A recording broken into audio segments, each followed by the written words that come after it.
High, cooking with Kajal मध्ये आपलं स्वागत आहे. चला तर आज बनवणार आहे मी काजू करी. त्यासाठी मी कढईमध्ये पाणी उकळायला ठेवलंय.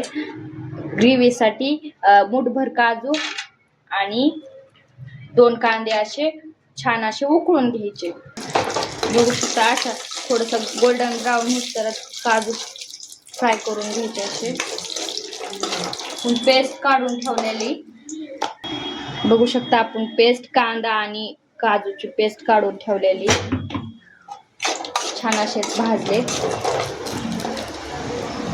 काजू फ्राय करून घेतले. त्याच कढईमध्ये आता आपण लसण टाकूया.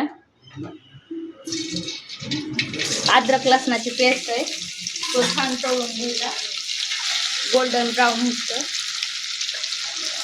कांदा आपला गोल्डन ब्राऊन झालाय. त्यानंतर आता जिरं, तो पण छान तळून घ्यायचा. त्यानंतर टमाटर, ते पण छान मॅश होऊस्तर तळून घ्यायचं.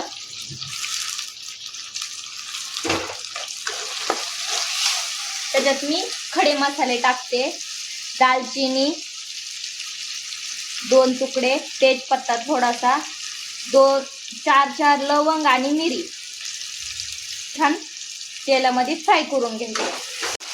छान असं टमाटर छान मॅश झालेले. आता त्यानंतर आपण मसाला टाकून घेऊ. लाल तिखट 1.5 चमचा टाकले मी लाल तिखट. त्यानंतर गरम मसाला, त्यानंतर हळद मिक्स करून घेऊ. त्यानंतर आपण ग्रेव्ही काढून घेतलेली ती टाकून घेऊ. फ्रेश बघू शकता अशी किती छान झालेली. छान असं तेल सुटेपर्यंत तळून घेऊ.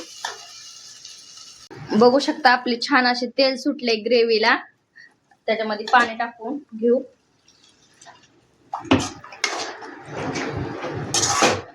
त्यात मी धना पावडर पण टाकलेली, मिक्स करून घेऊ आता छान.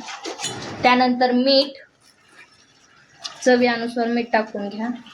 त्यानंतर आपण काजू फ्राय करून घेतलेले ते टाकून घेऊ. त्यानंतर चोळून कसुरी मेथी काढून घेऊ. आता पाणी टाकले मी थोडस. छान अशी एक उकळी काढून घेऊ. आता बघू शकता आपली छान अशी काजूची करी रेडी झालेली. चला तर त्यात थोडस बटर टाकून घेऊ. चला तर प्लेटीत घेऊ. नक्की सांगा आजची रेसिपी काजू करी कशी वाटली. लाईक करा, सबस्क्राईब करा, शेअर करा. Cooking with Kajal.